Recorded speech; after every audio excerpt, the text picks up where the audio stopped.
everybody. Welcome, which I'm sure if you know me, you know George. Him and I actually do a show on the weekend called Wise Guys or Wise Non-Gender Specific or whatever the fuck we call it Yeah, now. you've never asked me for my personal pronoun preference, Ben. How dare you? Well, you dress like a man, so I don't know if it's normal that people like dress like men nowadays or not. Oh, who knows? Who knows? You don't even want to go down that rabbit hole, right? Oh, I know it's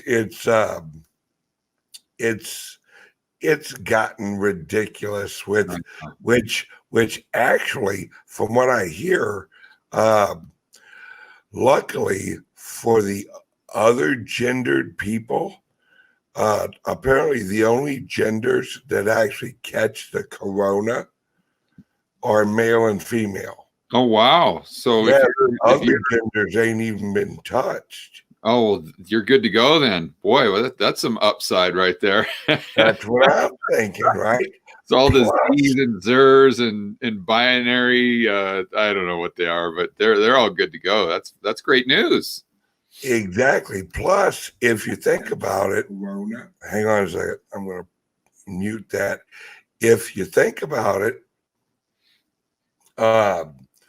if you got the corona, then couldn't you just switch genders and you be cured? Well, sure. I mean, it all makes sense. Well, in that world, once you take your thinking to that level, I think anything is possible, Ben, for sure. Why not? We're not constrained by physics or hell, mathematics, nothing. Nothing. Nothing stops us now. Yeah, this world has turned into a shit show. It is whatever gender you want, print as much money as you want. It doesn't matter. We're all good. Nothing's going to happen. It is a joke. Yeah, I think it kind of goes back to what we were talking about. I think you and I had this discussion maybe a month ago or so, where it really goes back to, as a society, we have this need to always feel good. And that has become a priority over everything else, as far as being of good character, or being a good father or mother, or whatever it is, or doing the right thing, or being prudent with your finances, or going through some tough pain in order to get out the other side and to be better for it, maybe save money. All these things have completely gone out the window. And nowadays we just want to do whatever it takes to feel good in the moment, or the feelings are the priority. That it's almost like a religion. And so when you look at what the Fed is doing with their money printing, it kind of boils down to that. They're just trying to kick the can down the road and do whatever it takes to make sure we don't feel any pain today. And I think it could be the same type of psychological component when you look at these college campuses, or the pronoun things that we've been talking about, or just, I hate to pick on millennials or that generation or the younger generation, but so I'm not going to lump them all into that boat. But one thing that I find very interesting, and I've noticed this a lot lately, when I think you and I are about the same age, and when I was growing up, if you were giving directions, or if you were in a car, you'd tell the driver, let's say, up here, I think we take a right. Or you'd say, I think it's about 8 o'clock at night, or I think, right? And nowadays, I've noticed that the younger people especially, they never, ever use the word I think. They always use the term I feel. Ben, I feel like we should take a right up here. I don't know. I kind of feel like in economics, the Keynesians are right. I don't know. I kind of feel like we should be printing money right now. it's never I think. And I know this can be kind of a subtle difference, and maybe I'm kind of a weirdo for noticing it, but I mean, next time you listen to a young person speak, or compared to like 70 or 80 or 60, something like that, notice the difference between when they use the term I think to when they use the term I feel. Yeah, last weekend on our Wise Guy show, that's kind of what I was getting to with like a couple of my rants was nobody's got any balls.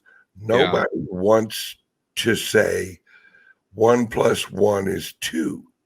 It's 1 + 1 I feel is 2. I feel like 1 + 1 is 2, Ben. Right. And these millennials and a lot of people on the opposite side of the political spectrum from me, they even how they talk is always a question. You know, well, I think I'll go. Oh yeah, yeah. You know what? I've noticed exactly. You know that. It's like, what the fuck do you go to the bathroom? Man, I'm so glad you mentioned that. That drives me crazy when people. I don't want to pick on the ladies, but they do this. But guys do it as well. I've seen a lot of guys do this, where whenever they're making a statement, it's like they're so insecure of themselves that they have to make a statement as though they're asking a question. And I don't know how it works verbally, but you can always hear their tonality go up at the end, like you would in a question. Like, Ben, they're talking as though they're in a question. Like I think, what the hell is that? Yeah, I don't like the Federal Reserve. Like, well, should I say that? Like, I'm just not confident enough in my own opinion, so I'm going to say it as though I'm kind of like a beaten puppy dog in the corner, just shaking. And I've totally noticed the exact same thing. Yeah, it's with everything where it's like they think there's someone around them, and this is this whole get offended shit. Yeah. You know, it's they're so worried that you can't throw a rock without fucking offending somebody nowadays. I know. And it drives me crazy because, and I've done this to people and they freeze. But as just me actually being me, I guess I naturally offend people. And I've had people look at me and go, well, that's kind of offensive. And I go, you're offended? As I lead them on, they're like, well, yeah. And I go, prove it. Yeah. And then they freeze. They're like, well, what do you mean prove it? And I go, prove that you're offended. Right. And they're like, well, I just told you that I'm offended. And I go, okay, well, I'm telling you now that I am a 5'1" blonde with big tits. Yeah, it's just right. It doesn't make, you're not offended. You heard something that you didn't want to hear, or that you didn't like, or something like that, and then you're just prioritizing feelings again. And right. Then you're trying to leverage my not wanting to offend you by saying that I offended you into me shutting up. Yeah. It makes him feel superior as well. Yeah. Like, oh, you low-level truck driver, crypto son of a bitch. You've offended my offended bone. My offended bone's been broken. You know, and I just, let's be honest, George, ass whoopings need to come back in our society. Well, you know, I think back to my childhood, and I was born in 1973. And I don't even remember hearing someone ever, like not even on TV or no way any of my friends or anything, but I don't remember hearing anyone say I'm offended until like the 1990s. Like that just wasn't really a thing, if as far as I know. And maybe I just grew up in this little isolated bubble up in the Northwest, and I was just kind of a hick and didn't know any better. But I just, it wasn't really something people said or even gave any thought to. But Ben, as you know, I don't spend much time in the United States. I retired in 2012, and it's one of the things I enjoy actually about spending time in other countries, because the United States, other than Australia, you got Australia, the US, the UK, and Canada. They are by far the worst when it comes to this stuff. They're on a whole other level. But when you go into countries in Asia and South America and Southeastern Europe and Africa and the Middle East, it's really, they don't pay any attention. They're like you and I, they just look at it like it's just silly nonsense. Like, why are they even paying it? Like, why is this even part of the discussion? And let's be honest, it's a white person problem.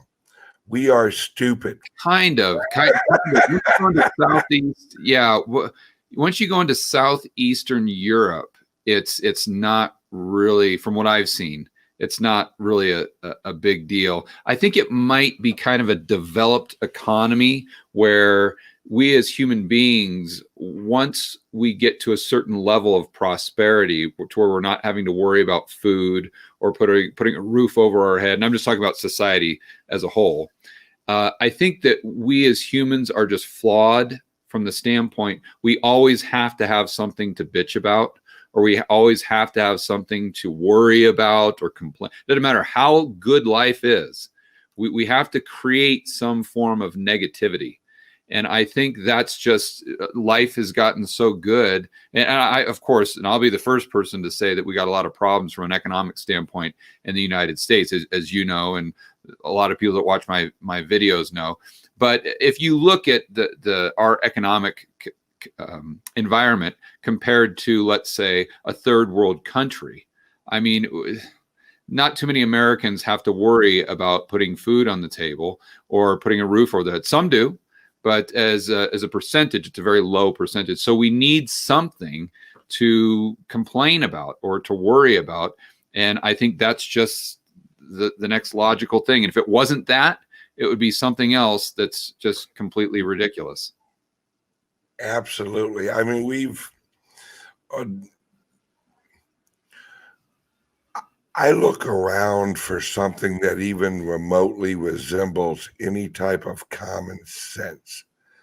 And the whole world, the financial system, the markets, the socially,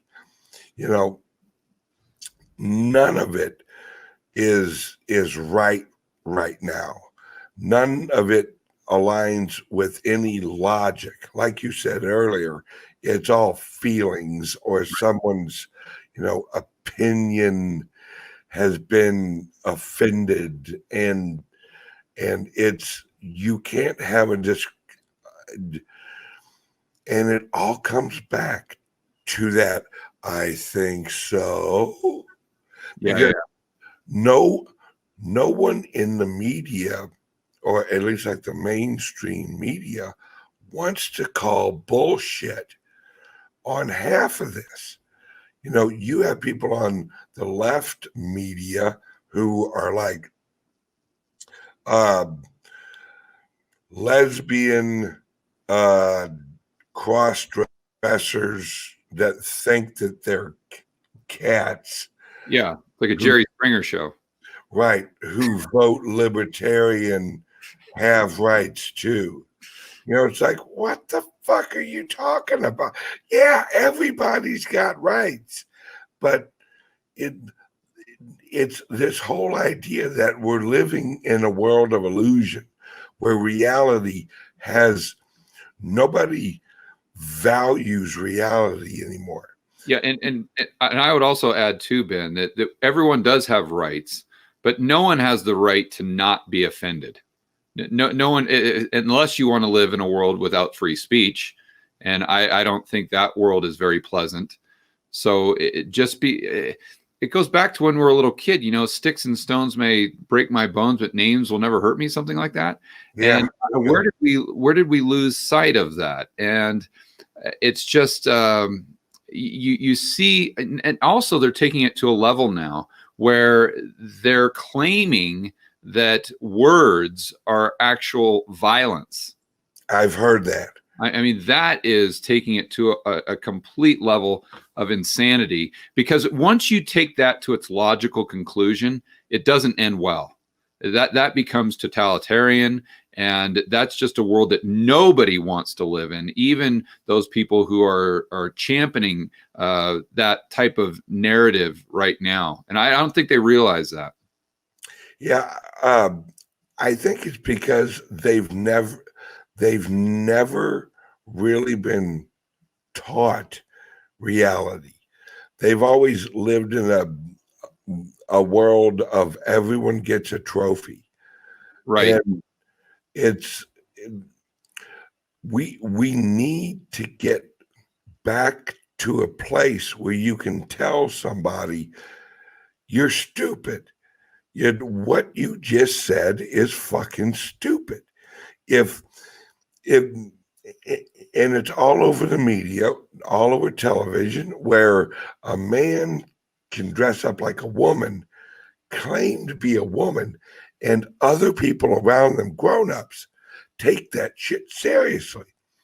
And you have to live in their world, right? And if you don't, then you're the perpetrator of evil. It's like you have to play the fantasy game, and if you don't, then somehow you're the bad guy or the bad girl. But I think it goes back to the early 1980s, and I wish I could remember the psychologist or psychiatrist. He's Jonathan Haidt, I believe. He's done a lot of interviews with Jordan Peterson, and he wrote a book on this, and it goes back to helicopter parenting. And in the early 1980s, I believe, you had a few things converge at once. Number one, people started to have fewer kids. It's most likely because the 70s, the women's liberation movement, they go to work. So you've got fewer kids, a lot more single. You've got a lot more just only children. And then you had this milk campaign where they were putting missing kids on the back of milk cartons. And I remember this well. Me too. And so you had a couple of these things, and there was one other thing, and I forgot what it was. But what happened is plus the big component there, though, was that families were having a lot more only children. So if you've just got one kid, then you are hyper protective over that kid, because that's your genetic pool right there. And if that kid gets hit by a bus or something, then your genetic pool is toast. You're gone. So, but in the old days, going back, let's say the 1950s, 40s, 30s, whatever, you had 9 kids. So if you lost one, you were still good. I had 8 more. I hate to be callous. No. But it's just the fact is that once you had the first 2 kids, the last 7, obviously you cared for them just as much, you loved them just as much, but you weren't so hyper just watching over their every move. If they're in the corner eating dirt or throwing sand at their sister, or they're punching each other, it was just like, oh yeah, whatever. But if your firstborn or your only child does that, then you're freaking out, and so this helicopter parenting, I think, became more and more a part of society, where nowadays parents won't even let their kid cross the street without wearing a helmet and without my goodness, like football pads and reflectors, and you have to have some sort of chaperone of they look like P. Diddy walking around. They've got like 10, like a fleet of 10 people following them around everywhere, even if they cross the street to go to a playground. And I think that has a lot to do with it. Yeah, then I am more than right there with you. We value our children too much. All right. And this is what I mean by that. I hear grown ass parents negotiating with 3-year-olds. Oh yeah, yeah, yeah, yeah. And I'm like, well, little Johnny, what do you want? I want chocolate ice cream. Well, I'm not making that for dinner. What would you like for dinner? I want chocolate.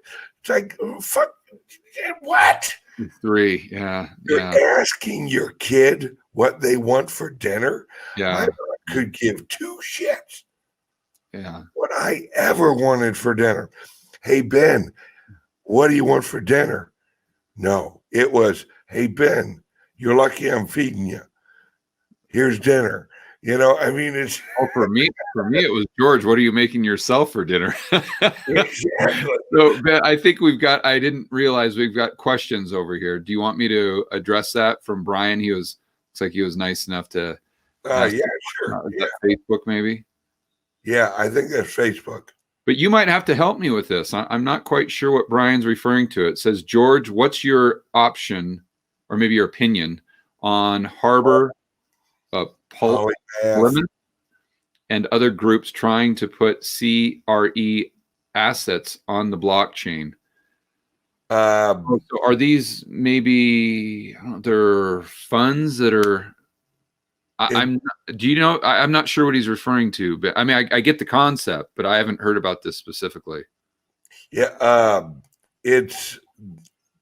that's a long answer. And it's more of a crypto answer.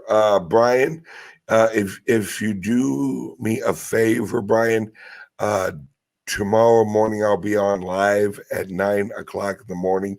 If you jump on, I'll answer that question tomorrow. I did have questions that I wanted to ask George about, like regular economics and everything going on, like right now.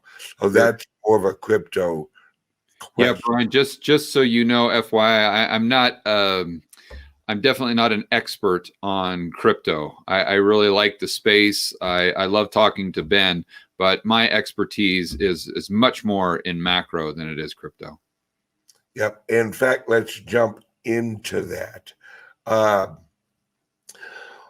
What are you seeing out there to do with, like, the major banks like Deutsche Bank? Are any of them healthy?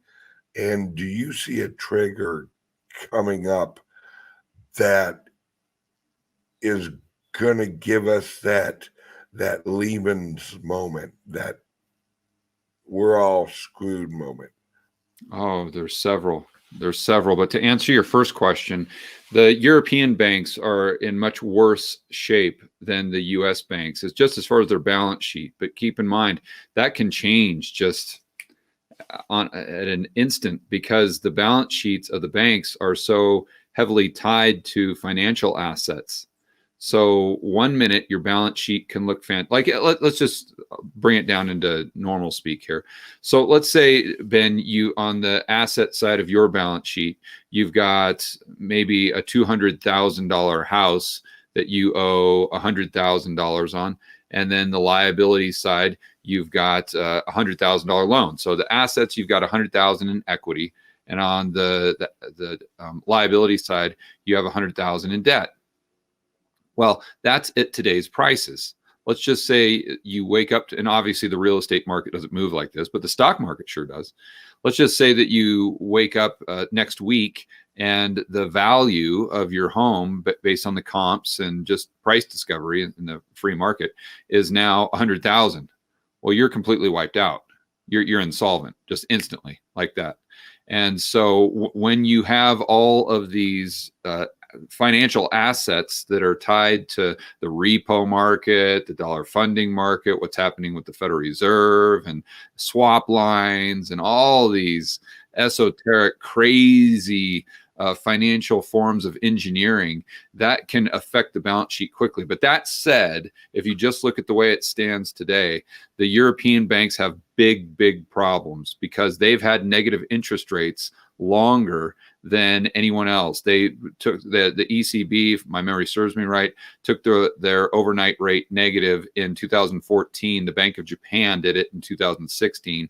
The reason that's really bad is because retail banks especially make their money by kind of just borrowing at a lower interest rate and lending out at a higher rate of interest and pocketing the spread.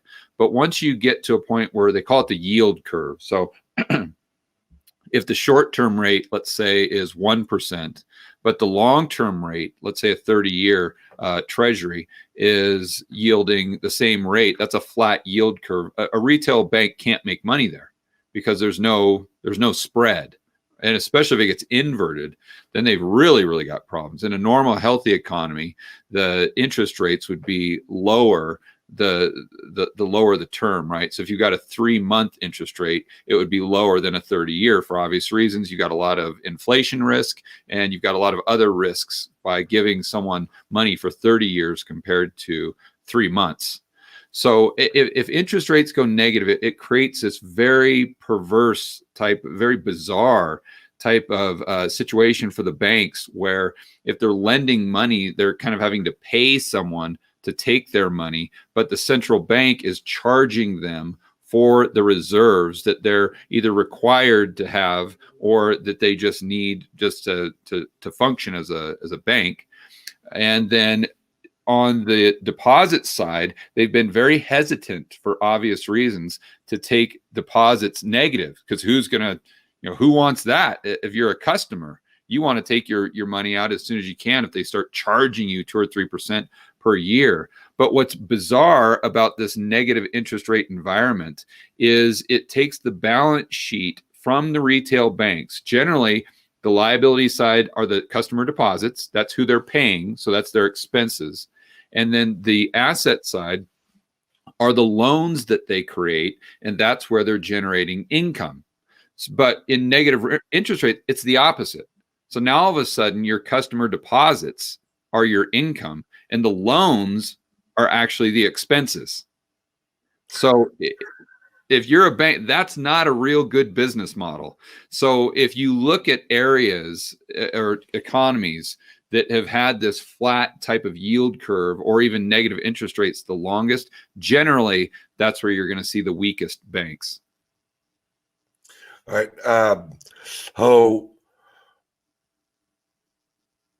Since they're all intertwined through like derivatives and overnights and all, yeah. If one of the major big boys like go down, like JP Morgan or I don't know, like Deutsche Bank, or that's gonna trigger all of the derivatives, right? Yeah, it can. Yeah, there's a lot of systemic risk there, to your point. So especially, I mean, if like a Deutsche Bank goes bust, you'd have massive, problems not only within Germany, but in the entire Eurozone, and that could bleed over into the United States. So it's not that there's less systemic risk in the United States, but as we see the balance sheets right now, and again, this could change very quickly, but the balance sheets look a little bit better for the banks in the U.S. The way they did quantitative easing, Ben, was different in Japan, Europe, and in the United States. The biggest difference, looking at Japan and the United States as an example, is when Ben Bernanke came in and did our version of quantitative easing, they bought these, I don't want to call them assets, but let's call them collateral, mortgage-backed securities. Right? And for my videos, I just call them mortgage-backed sausages, because they just take all these pieces and parts from everywhere and just jam them into one securitized product that's supposed to be an asset. But anyway, so the banks had all of these mortgage-backed securities and a lot of other garbage too, but we'll just focus on the mortgage-backed securities. So Ben Bernanke comes in, they print money or bank reserves. It's it gets very complicated there, because just because they print bank reserves doesn't necessarily mean they're printing dollars that most people think of as like stuff you could use to buy groceries. So they print up these bank reserves. They give the bank reserves to, let's say, JP Morgan, and then they take all of the garbage, toxic sludge assets off their balance sheet. So their balance sheet improves. It gets a lot better.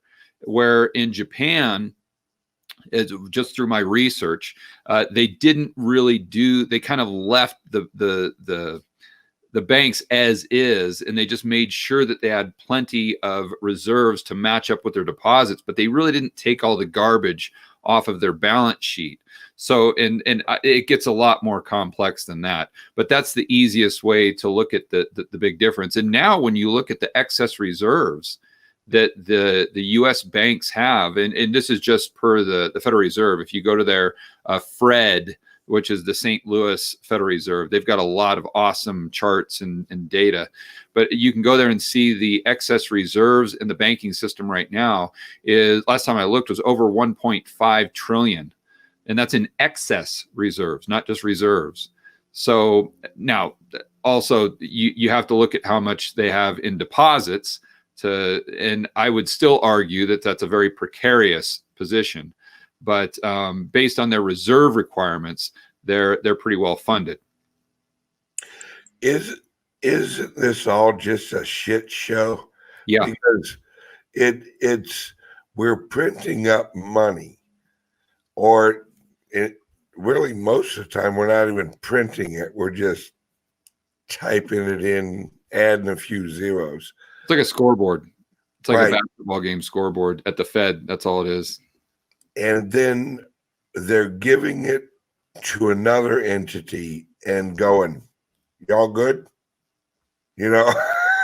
Yeah. And it lasts for a while until it winds up in some area, either a wealthy person's pocket where they just throw it into some like investment or whatever, or in I think that Microsoft or Google or something, they've got like $100 billion sitting on the sideline, just sitting there in cash. Well, it's we don't have any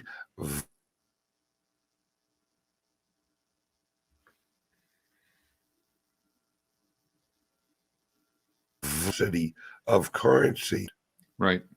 And that's the issue. The real market, the physical market, has no velocity of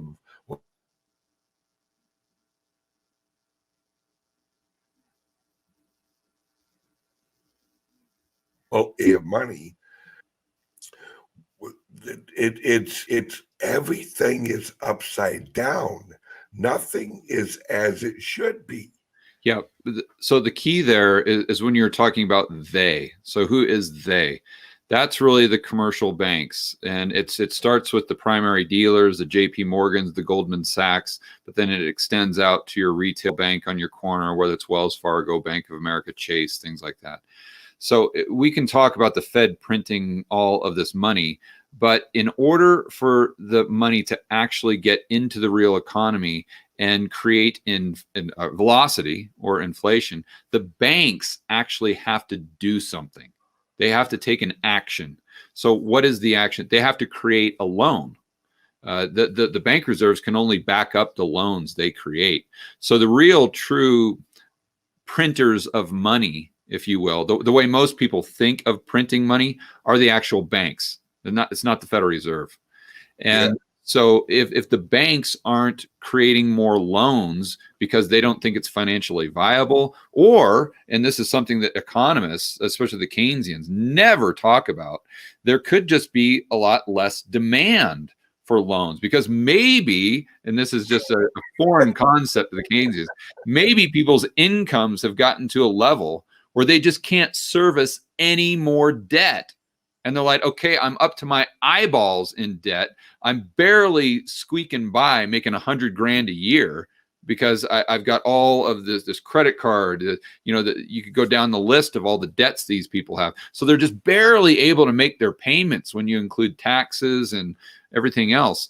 So they can't, they're not saying, oh, let me go down to the bank and borrow another 400 grand. There's fewer borrowers. And then the entrepreneurs, and this is another thing that most people never, ever talk about. And I think I have a unique vantage point because I was an entrepreneur for so many years before I retired in 2012. And when Obama was in office and before Trump and everything, I remember hearing the talking heads in the media saying, well, the economy is not picking up as fast as it should. We don't know what's going on. We don't know why there's not velocity. And I thought, well, has anyone ever thought about the fact that we have just massive amounts of regulations that are being created by the government on a daily basis, let alone an annual basis?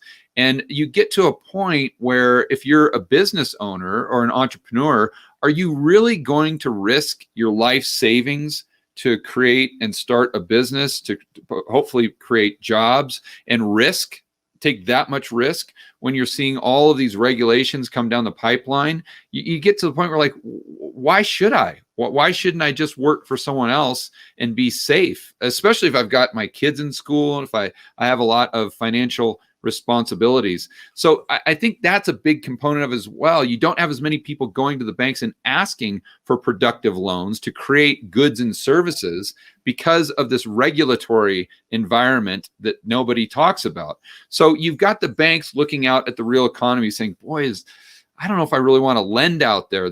Nothing looks really good. There's no low-lying fruit. And then you have the businesses and the individual consumers saying, I don't want to borrow. And if they do want to borrow, they just want to buy $100,000 truck, or they want to buy something to consume. They don't want to buy something, or they don't want to borrow money to produce. And a completely different side of that. So then the banks, you put themselves or yourself in their position. And I'm not here to have sympathy for the devil or anything, but if you kind of just imagined yourself in their position for a second, you could say, okay, I can take, let's say on a scale of 1 to 10, I can take a 5. I can take a 5 level of risk to lend, call it $1 million to this entrepreneur to start this new business that may work. It may not. Who knows? Or I could take the same $1 million. I could create another loan. I could create more M2, but I could give that to a hedge fund. And the hedge fund can go into the stock market and they can create these derivatives. They can create mortgage-backed securities and do all blah, blah, blah, all these things. And with and their risk level there is a 1 or maybe a 2. And you say, well, George, how can that be? Because we've got the Fed put. And whether the Fed put, meaning the Fed is going to backstop the market with money printing and quantitative easing, whether it really exists, and this is debatable, whether it really exists or it's more just a psychological thing.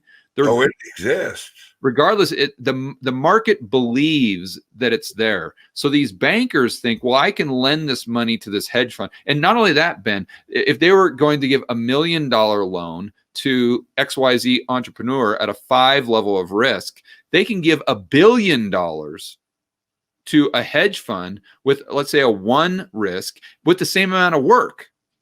And is the bank going to make more money on the $1 billion loan, or are they going to make more money on the $1 million loan? Right. And then they look at it and say, okay, well, according to our charts or graphs or models, we have a lot less risk by giving it to the hedge fund because of the Fed put. In my opinion, that's why you don't see the bank reserves that the Fed has created go into the real economy, and instead you see it go into the financial economy and blow up all of these asset bubbles. But the key component there that so many people don't understand, and the catalyst to that transaction are the banks. It's the commercial banks. It's not the Fed. Yeah. I see it like this. We have a lot of money sloshing around. It's just none of it's getting to the people that need to spend it. Yeah, well, you do as far as bank reserves, and you do M2 in the financial economy. If you look at, and I really would love to do that, and this would be a fantastic video. But if you look at M2 growth since 2008, I mean, it's gone through the roof. And let me define that. M2 is just broad money. So that means the money in checking accounts and kind of the liquid money that people and businesses have access to. But the Fed doesn't break M2 down into corporations and individuals. They might, but I haven't had the chance to do that research. So I think maybe next week that'd be a great video to do the homework and find out how much of the M2 growth is a result of going to hedge funds, financial institutions, corporations, and then how much of it is just going to the average guy in the street. And I think I can take a guess as to where it went, but we'd have to look at the data. Yeah,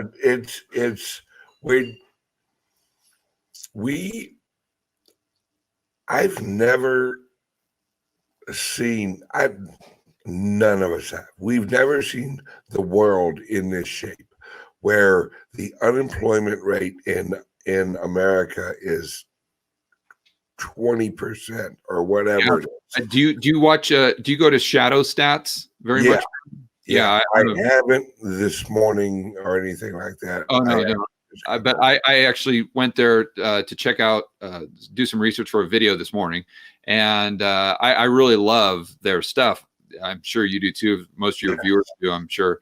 But what was interesting is I looked at their unemployment figures, and the government unemployment figures are up about 16%, but the Shadow Stats numbers were up close to 35%. And for those of your viewers who might not be familiar with Shadow Stats, it's not like this is some tinfoil hat guy that's just trying to cherry pick numbers to come up with some sort of sensational data that just shocks people. All he's doing is just taking the formulas that were used by the government, by the U.S. government, in the 80s and the 70s and all the way with the unemployment rate. I believe it was the same up to like 93 or 94 is when they really changed it dramatically. But he's just taking their own formulas and applying them to today's numbers. And so even based on the government's, the way they measured things, it's at 30 or 35%. So, and then inflation, it's the same type of thing. Whenever I try to explain to people the difference in the way inflation was measured in the 1970s compared to today, I always use the analogy of kilos and pounds. So a kilo is roughly, let's just say 2 pounds, right? So I always say that that people or the government, they went from measuring inflation in the form of pounds in the 1970s, and then just to make inflation look really low today and throughout the last couple of decades, they said, well, let's just go from pounds to kilos, because if you measure it in kilos, it's half of what it would be in pounds. Just like taking some guy that weighs 100 pounds and you want him to lose weight, so all you do is measure him in kilos and say, oh, now you just weigh 50. You're good to go. Yeah. That's a great diet. It's all just, I mean, the world economy shut down. The supply chains shut down. Here in mid-America, I live in St. Louis, Missouri. Okay. We have guys who raise pigs and cows, and they can't sell their cows. Yeah, they have to kill them, don't they? Huh? They have to kill them because it's cheaper to kill them than it is to maintain them. Or I read something, and I haven't been in the U.S. in a while, but they are destroying milk or destroying eggs or something crazy like that. Yes, and what a lot of them are doing right now, and this actually ties in with cryptos, oddly enough, is they're going on Facebook and they're selling cows and they're selling pigs on Facebook, and they're selling them for half of what they would charge at an Like an actual auction or something. yeah. And the reason why they don't have room for them, they don't want to feed them anymore. Right. And they right behind those, they have another generation coming up. Right. Right. They got to get ready to sell them, Mm. and oh, there are people. One of my closest friends actually called and said, "Hey, do you want like some bacon?" And because we're actually getting a hog and we're going to have it slaughtered. And would you like to go in on thirds? I said, hell yeah. And I mean, we're paying like nothing for this. It's Mm. basically so the real market is deflationary. I am paying deflated prices uh, from the farmer to the consumer, while at the store it's inflated prices. Yeah. It's all just ass backwards, and that I think is going to push, because I know you're not in crypto, but there are platforms and there are structures where like that farmer could go on a cryptocurrency exchange and represent that hog as a token, and that when his hogs have piglets, he could actually create more little tokens, and he sell those as futures locally here in wherever he's at on Mm. Facebook, and that's what Libra, the cryptocurrency project with Facebook, Yeah. that's what that could do. Mm. And it would eliminate like your local grocery store. You could have your pig, send it over to your butcher, then butcher drops it off, goes, all right, well, here's your last order. This one will be ready in a month, or 2 months, and then it's this whole new economy that's shaping up, and I'll be damned if it doesn't look like the economy from the 1950s. Yeah. Yeah. Well, yeah, I'd take it even further back than that. Hopefully it looks like the economy from the more like the 1850s than the 1950s. And I don't mean that we all need to go back to that standard of living, but if you look at the actual money supply, and you look, in the late 80s or in the late 1800s, we were at a very, it wasn't a strict gold standard, but it was the purest gold standard we've had in the United States. And prices actually went down from the year 1800 to 1900 by over 50%. Let me run one thing by you, Ben. I think you might enjoy this. And I don't know if I discussed it Saturday or not. So if I did, just tell me and I'll stop. But I did some research the other day for a video where I went back and I looked at a chart of inflation and deflation in the United States going back to the 1800s.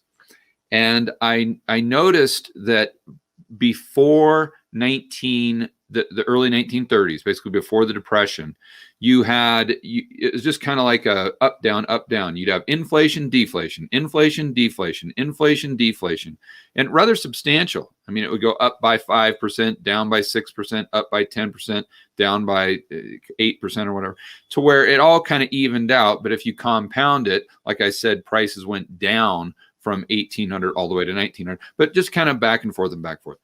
Then what happened when we got to 1934? And most people don't realize this. We think of the Depression in the 1930s, and most people think that just prices were going down the entire decade. And we just had this doom vortex of lower prices, higher unemployment, fewer goods and services being produced and less credit, the contraction of the money supply, and it just keeps getting worse and worse and worse. Nothing can stop it except for government spending. But what you actually see when you look at the charts is, yes, in the beginning of the 1930s, we did have substantial price deflation. But by 1933 and 1934, we actually had inflation. Prices started going up again. And from 1935 to 1940, and then, you got World War II, you had pretty decent inflation. It was running at maybe 2 or 3% per annum. So then you look at 1934 to today, and instead of inflation, deflation, inflation, deflation, you pretty much just have inflation, inflation, inflation, inflation, inflation.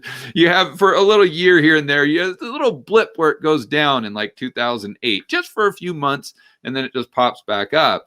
But overwhelmingly, it's just all one consistent level of inflation. So then you ask yourself, why? What happened? What was the catalyst? What was the reason? And of course, we don't want to confuse correlation with causation. But one thing that you can look at is in 1934, it's when the government came out with unemployment benefits and Social Security payments. So, and I don't know if people actually got the payments in, but this is when they enacted it into law. And so why is that a big deal? Because now all of a sudden, when we go into a recession as an economy, the government has a way to get money in the back pockets of individuals to where they can create some type of velocity, right? And artificially prop up prices where they didn't have that before. And then in 1938, they instituted the minimum wage. So now all of a sudden, if you're, let's say you and I had a business in 1920, because we had a big bout of deflation. Most people don't realize this either, but we went into a bigger depression in 1920 than we did in 1930. The only difference is if you look at the unemployment numbers, if you look at the rate of deflation, it was all worse than it was at the beginning of the 1930s. The only difference is the government did nothing, zero. In fact, they tightened their budget and they raised interest rates, and we had just a dramatic V-shaped recovery instead of this long depression like everyone knows the 1930s to be. But let's say both of us had this business and we have this depression. And so let's say we have 10 workers. Well, if prices are going down, what we have the option to do is decrease the wages of our workers. So we don't have to fire as many people, and we can stay in business longer producing goods and services. Let's just say our business happens to be heavy with payroll. So let's just say 50 or 60% of our total expenditures are in payroll.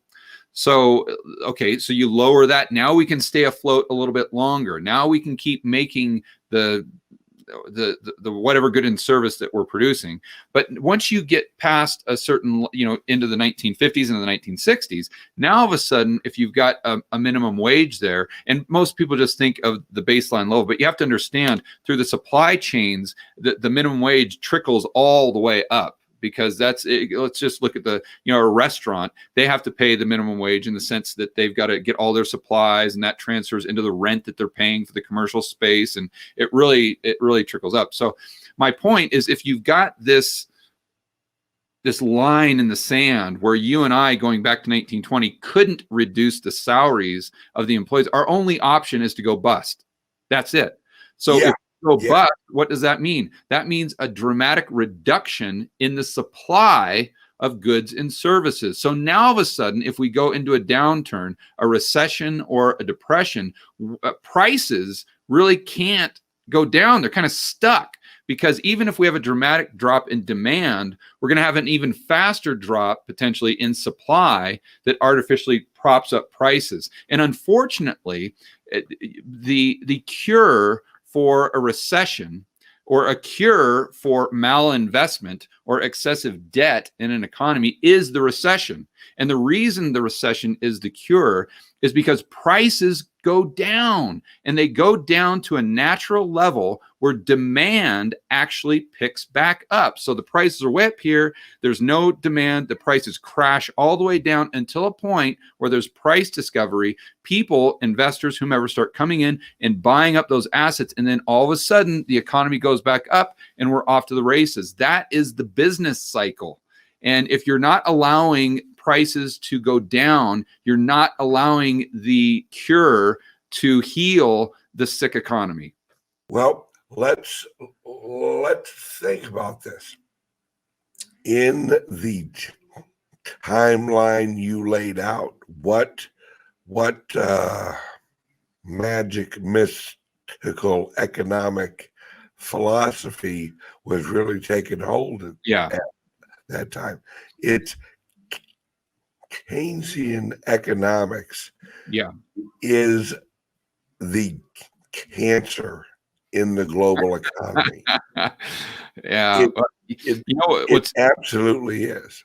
You know, I interviewed Danielle DiMartino Booth yesterday, and I don't know if you know who she is. Maybe your viewers might know. She wrote the book Fed Up, and she actually worked for the Fed. She worked for the Dallas Fed, so she is as much of an insider as you can get.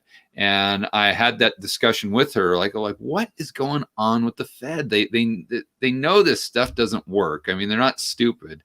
So is it that they're just malicious? Are they just dumb? Or is it that they just have these models and they get so hyper focused on the models that they don't want to listen to common sense? They don't want to listen to reason. If my model tells me I should drop interest rates by 5%, and that's just what we have to do, regardless of whether it's just staring you in the face that that's not a good idea. That's never worked anywhere before. It hasn't worked in Europe. It hasn't worked in Japan. They have the blinders on, and they just won't listen to reason because their model says that they should do so. And I think it has a lot to do with cognitive dissonance. Because if you're someone, let's just say that you're a aspiring economist when you're 12 or 13 years old or something like that. And you go through this whole system. You get your master's, you get your PhD, you're a Paul Krugman type. And when you get out, you start writing papers that get peer reviewed, and you start getting all these accolades and speaking engagements, and maybe you win the Nobel Prize, or some sort of you get recognized. This becomes your identity, right? We know Krugman not as, I don't know if he has kids, but not as a father, not as a New York Times columnist. We know him as an economist. That is his identity. And not only is him being an economist his identity, but being Keynesian. Like he's the main cheerleader, right? So just think about, if you understand psychology and know the power of cognitive dissonance. I mean, psychologists have studied like end of times cults, where they think the UFO is going to come down and end the world on a specific date. That date comes and goes, and they actually watch them through this process. And the cult followers don't say, "Oh, geez, I guess we were wrong. It didn't work out. With the spaceship must not exist," or whatever. They actually get more hardened in their beliefs because it would be so psychologically traumatic, because they've built their entire lives around this belief system that they can't go back on it. And I think to a certain degree, that's what's going on with these PhDs at the Fed, who have been brought up in this Keynesian type world, that they have this cognitive dissonance to where they don't even see common sense, because it would be so hard for them emotionally to deal with the fact that their whole life has been a big waste of time. That is what's going on with every liberal right now. They're losing their fucking minds, because not only Keynesian economics is just absolute bullshit. When you break it down, when you listen, when you read Keynes's writings and his whole horse shit that he came up with, none of it resolves at the end of the day. There are no economics. And that kind of system can only collapse or keep going into a hyperinflated world of just absolute no value into any currency or any fiat currency at all. And yet there are people like Krugman who went to college and still teach this bullshit. Somebody, and I think it's just going to be reality, is going to slap the shit out of all of us. And we're going to look back and go, where'd we fuck up? Yeah, but I think that's YouTube. I think that slap in the face, Ben, might be YouTube. And obviously, I'm probably biased here because I've got a YouTube channel. But we have such a huge benefit.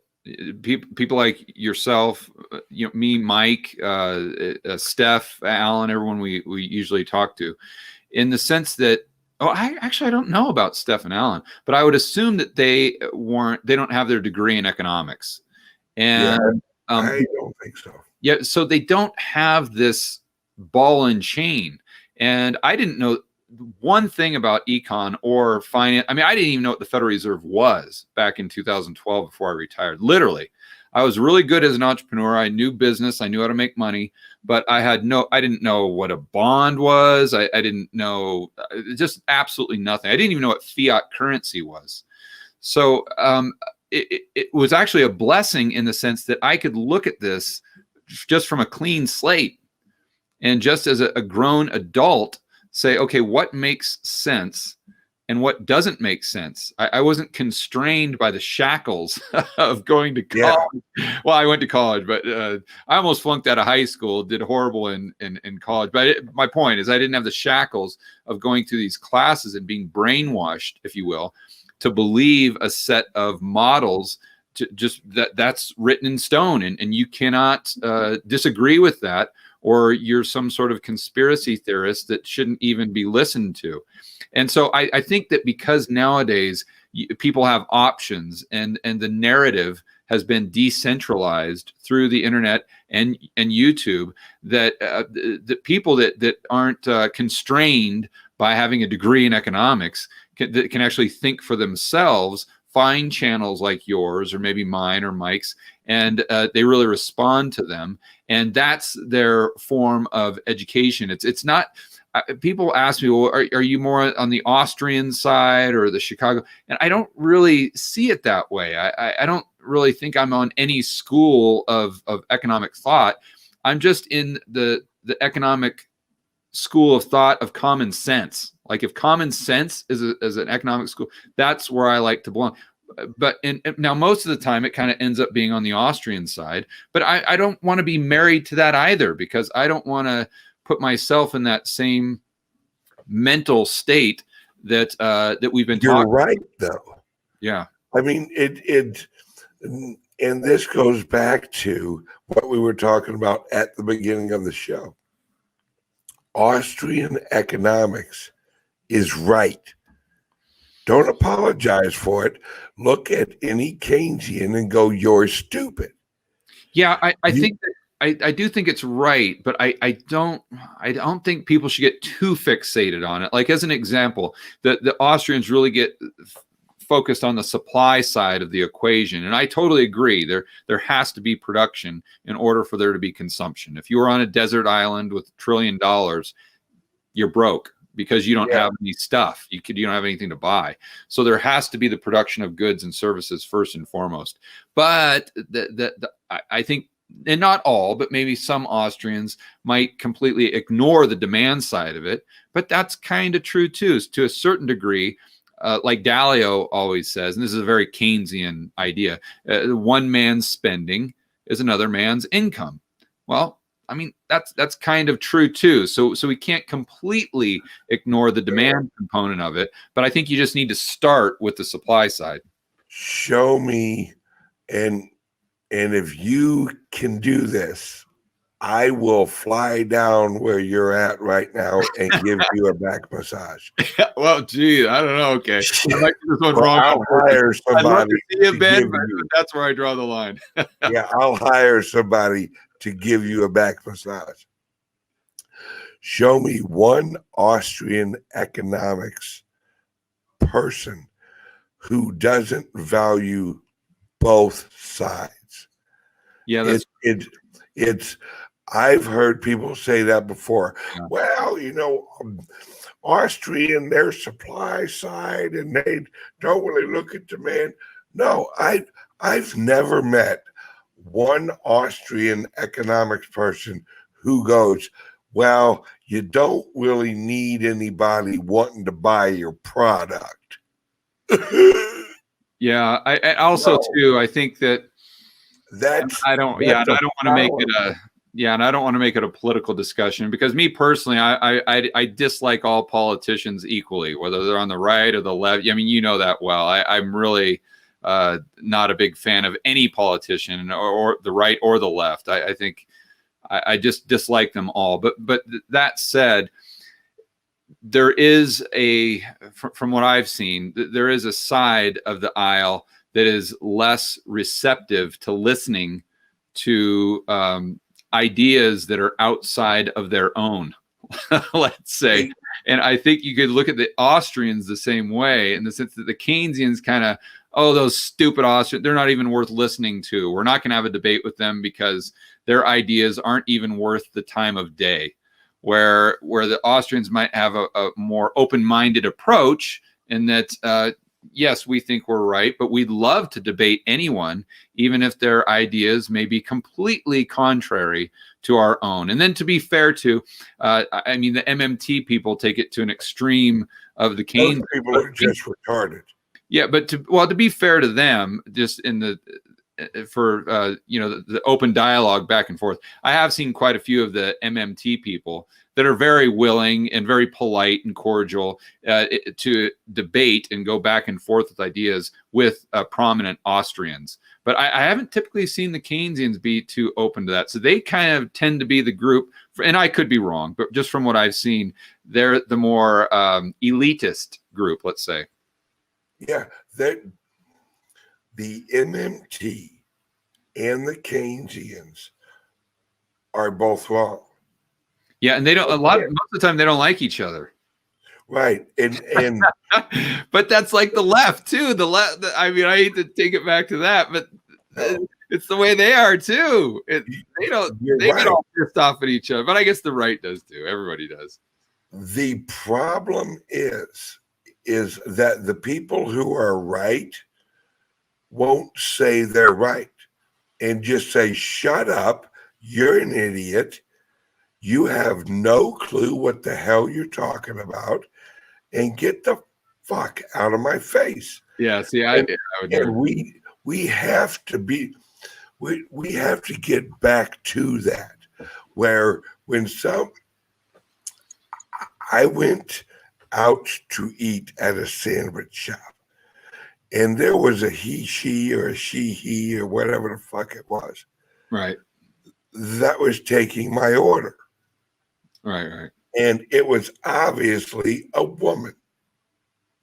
But like originally, or identified as a man or whatever. Oh, so okay. All right. See, this is how stupid it is. It gets confusing. So I place the order, and the gal, takes the order. I hand her it. And as I walk away, I go, thank you, ma'am. And she goes, I'm a guy. And I go, the fuck you are. You're a fucking girl. Now deal with it. You would have thought that I slapped her mother. But that's what we have to do. We can no longer let stupid people advertise their stupidity. Yeah. and us pretend like it's okay. If you raise your kids to never ever tell them they're wrong, they're going to live their whole lives wrong. And Yeah. we have to get back to telling stupid people they're stupid. Because if we don't, we live in a world that winds up being ran by stupid people. Yeah. At least go back to a world where we're grounded in reality and rational thought and freedom of speech. And I just The only way we all get those there, things. Yeah. the only way we get there is if we use our freedom of speech and we enforce reality. Yeah, just like you can call the waiter, waitress, whatever. You can call that person whatever you like, and that person can tell you to F off just as much as they want. That's the society we should be able to live in. But you know, on the topic of freedom of speech, Ben, and I hear this from a lot of Americans, where they'll say, you know, I'm really glad that I live in the United States because although it's screwed up here, it's screwed up there, at least we have the First Amendment and we have freedom of speech, where some of these other countries, or a lot of other countries, they don't really have that as a law on the books. But what's interesting about that argument, and I've been to over 40 countries, I would argue, and I don't like to say this, but it's just from what I've seen, it's the truth, that you in practice, you actually have less freedom of speech in the United States than you do anywhere else. Why is that? Because, Ben, well, I mean, you're very fortunate that you're an entrepreneur and you're not held hostage by some corporate job or something like that. If you were, as you know, you couldn't do that. You couldn't be honest like you are. You couldn't speak your mind, because if you did, now you've got the First Amendment legally. Yes, you can do that, but you're going to get fired. You're going to get blackballed. You're never going to have a job again. You're not going to be able to support your family. I might get censored on YouTube. Yeah, well, that could happen too. But you know, it would be a huge impact for you to do something like that. So would you rather live in a country where you could lose everything just by going on to Twitter and accidentally referring to an individual by their a pronoun that they deem inappropriate? Or would you rather live in a country where, you know, you could get a $30 ticket for saying that the president sucks or something like that? You know, and I'm not saying that either one is better than the other, but it's something that most Americans, I don't think they don't really think through how limited their freedom of speech actually is. It's do you want social enforcement or do you want government enforcement? Yeah, and that, but which one do you want? Yeah, exactly. And obviously you'd prefer social enforcement, but let's say the social enforcement is 100 times more draconian than the government enforcement. Then what do you choose? That's because we have given too much credence and we apply too much social value to stupid people. If I swear, if people lived more like I live, number one, you'd be happy. Right? Ben, you're the model citizen, my friend. We should all. What is Ben doing today? That's how I need to structure myself. Is number one, don't give a shit what anybody thinks of you. Never apply any expectations to anybody. I don't have expectations of anybody. Couldn't give two shits. You'll never be disappointed. You'll never worry about what people think about you. Live your life. And if you see something stupid that needs to be addressed socially, then address it. Don't what like if you see somebody acting like an idiot, go, hey, idiot, stop it. Yeah, it's just, I don't think many people have the ability to do that. It's not that they don't have the will to do that, Ben, and maybe they don't have the will, but I just don't think they have the ability to do it because there's so much at risk for them, and they're financially responsible for so many other people other than themselves. Maybe their grandparents, maybe their kids, their wife, maybe their husband. Well, it's very difficult. Not everybody's 6'2", 280 something pounds, where they aren't going to get a whole lot of pushback. But in jobs, yeah, I completely agree. Yeah. I mean, think about what would happen if you worked at like a bank or something. I mean, I'd be fired in a heartbeat. Yeah, I mean, so would I. But yeah, you just, I feel sorry for people who are in that predicament, because I'm to a certain degree, I'm like you, and that it's really hard for me to bite my tongue, and even if I'm trying to communicate my point in a way that's politically correct, if I disagree with an authority figure, I'm going to lay it out, and I'm going to say, listen, this is why you're wrong. And I'm not going to hold back at all. I used to get in so much trouble in school, but boy, for the people that are in a position where, they go to college, they do everything that they're told they should do. They get good grades. They go to college. Once they got out of college, they get a good corporate job. They work their tail off to climb the corporate ladder. But the whole time they're just giving away their freedoms, and they're sacrificing all in the sake to provide a better life, ironically, for themselves and their families. It's just it's an unfortunate give and take. This links with the issues of our economy, because if you work at a company that doesn't value truth, and the HR and the top brass, and they're the type of people that are like, you know that Ben, he said something. I mean, don't get me wrong, it was funny as shit and it was true, but he might hurt somebody's feelings. That's why we have banks right now that are just fucking, that's why we're bailing out banks, because that mentality of never letting, you can't tell that company they're stupid and they should fail. What you're doing there, Ben, is, and I've started businesses myself from the ground up. So we've had 0 employees, and the biggest business I had over 100 employees. And so I know the difference between running a company with 5 or 10 employees compared to 50 or 75.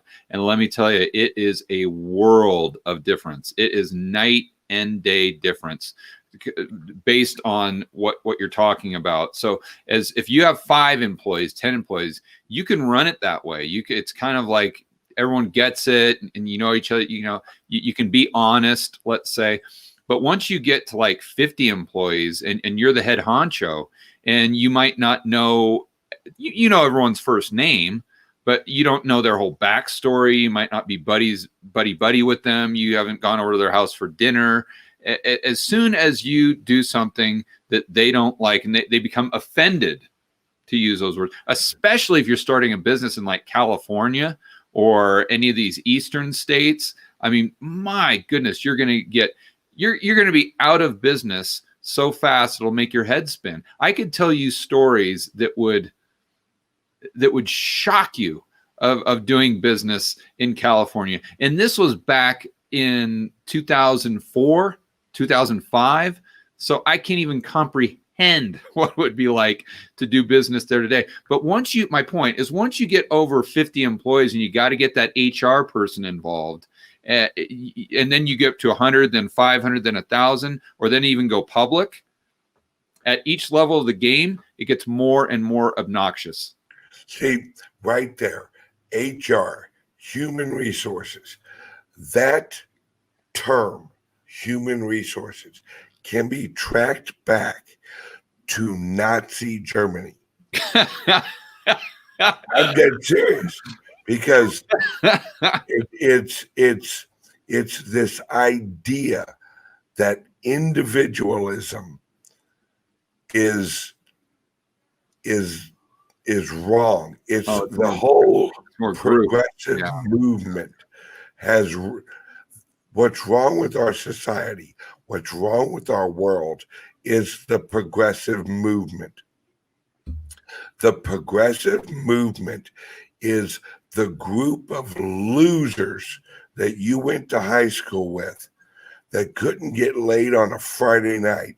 And now they're all a bunch of pissed son of a bitches who go into government so they can legislate with some type of illusion of authority. We've got too many losers elected, and we have too many, oh, poor me's out in our society. We need Spartan. Yeah, but we need fucking Spartan again. Yeah, but I think you have to take it a step further back. And you say we have all these losers as politicians in government. Well, I completely agree. And I don't think that's a matter of debate, because if you think about why if we can assume that people will pursue their own self-interest, and I think we can pretty much all agree on that. They're either going to pursue their own self-interest and the self-interest of their family first and foremost. Then you can safely say that the reason most politicians are politicians is because that's where, in all of our society, that's their best option.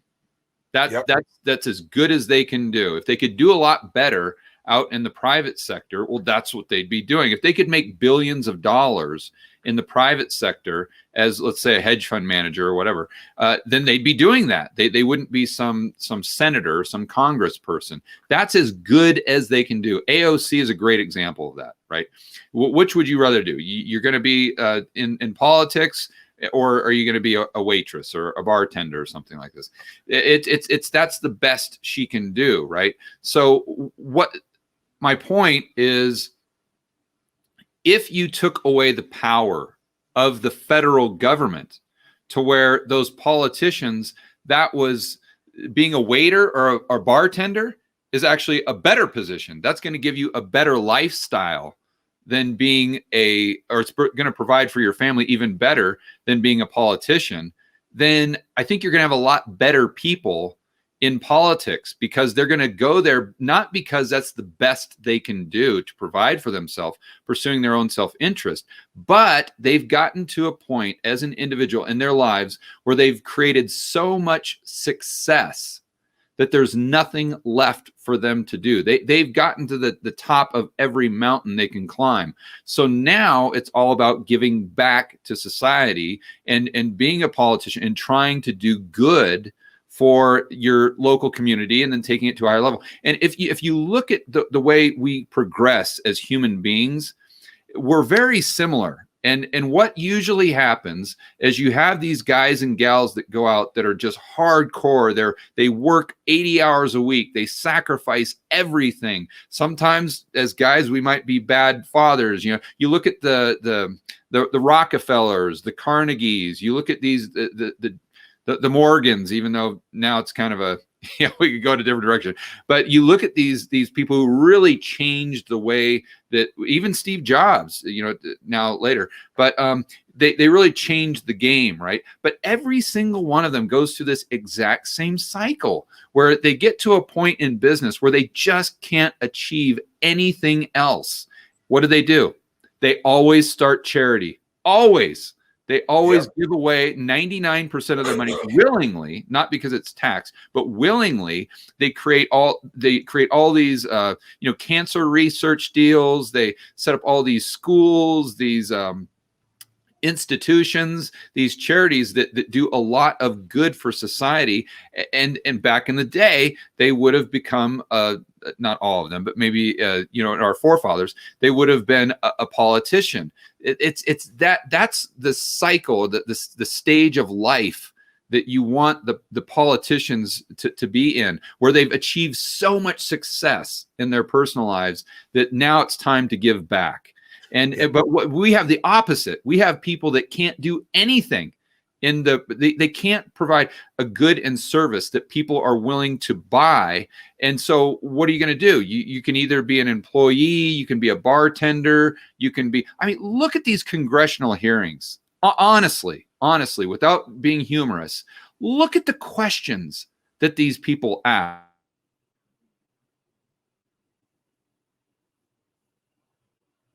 The time you wonder if they're even awake.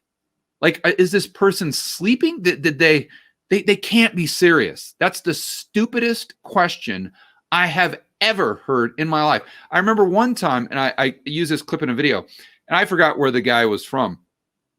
But the island flipping over? No, sinking, because we would send too many military people there, and the island would tip over. Yeah, we can't have too many military guys on one side, or else the island's going to tip over. Like, this is the type of person that we're electing. What? Think about this person in a free market. What could they do? They couldn't even be a telemarketer. They couldn't flip burgers. They couldn't do anything. So we take this person that really couldn't even justify a minimum wage, and we elect them to be an official. It's the complete opposite of what should happen. Yes. And that guy, stupid people elected that guy. Yeah, right. But he can go there because the government has so much power. If we take away the majority of, if we took away 99% of the power of the federal government, it would completely eliminate probably 99% of the problems. And especially the left, they always talk about lobbyists and how we have to do something about lobbyists. And I agree. It's a big problem that you have to look at.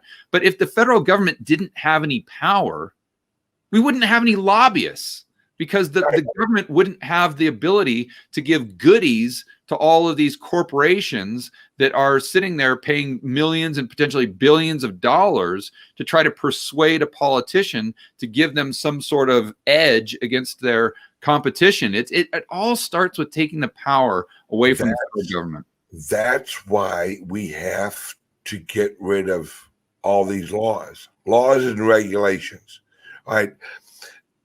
Ask a politician, what's the difference between a law and a regulation?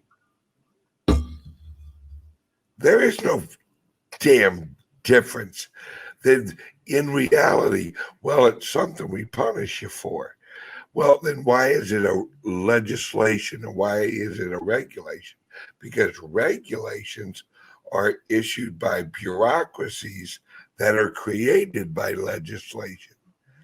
So it's a spread out authority, because the EPA can write a regulation that has the same enforcement as legislation. And so if that's what Trump's getting rid, the swamp, welcome to it. Because when you have bureaucracies that can write regulation that is enforceable like legislation, then there is no truly elected official. It isn't like every regulation was voted on by the House of Representatives. Then it went over to the Senate.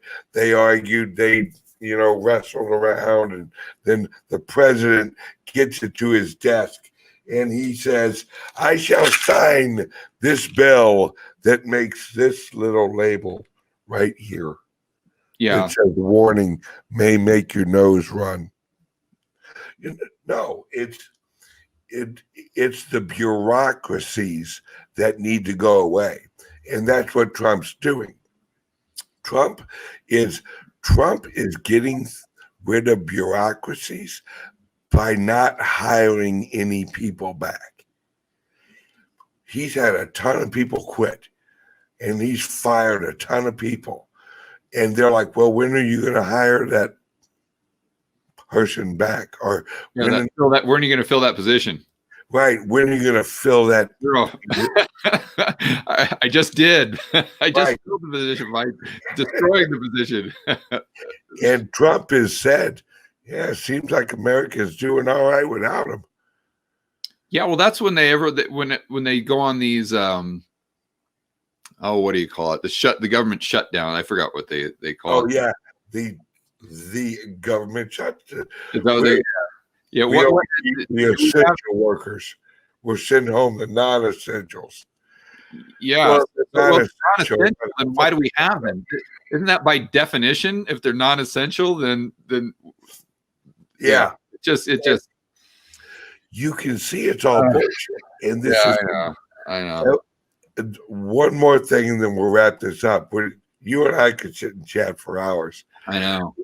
Is whenever they shut down the government, you ever realize how they always make sure that they shut down like the national parks? Oh yeah. So people can see that it's shut down. Yeah. It's like a PR game.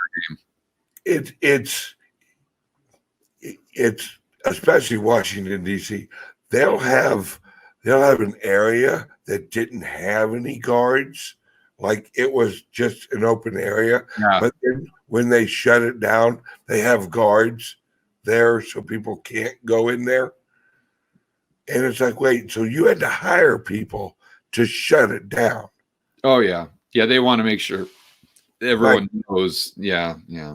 They have to let the American people have to feel the pain of the missing of the government. Oh, the pandemonium. Yeah. It's all bullshit. Yeah, well, the government or a bureaucrat or the EPA or any of these, any of these government agencies, they're just like an individual in the sense that they're going to pursue their own self-interest. And so that's why Milton Friedman said that the most permanent thing on earth is a temporary government program. And it's because once this entity, this kind of living, breathing thing that is a group of people at the end of the day, they're going to do what they need to do to continue to exist. And whether it's to create problems that really aren't there, whether it's to do these things like you're saying, where if it's shut down, they need to let the people know that they're very, very important. That's what they're going to do. Also, too, they're going to spend enough money to make sure that they have the same amount, if not more money, coming in from a budgetary standpoint the next year. Let's say that the EPA is allocated $1 billion a year. Well, if they're at 900 million and it's December 30th, they're gonna say, okay, how can we spend $100 million fast? Because if we don't spend this 100 million, then next year we're only going to get 900, and it's it just all goes back to profit and loss. If you're an entity, I don't care if a corporation, a small business, a government, an individual, if you're not motivated, if you don't have the responsibility of profit and loss, it's going to be inefficient. Just bottom line.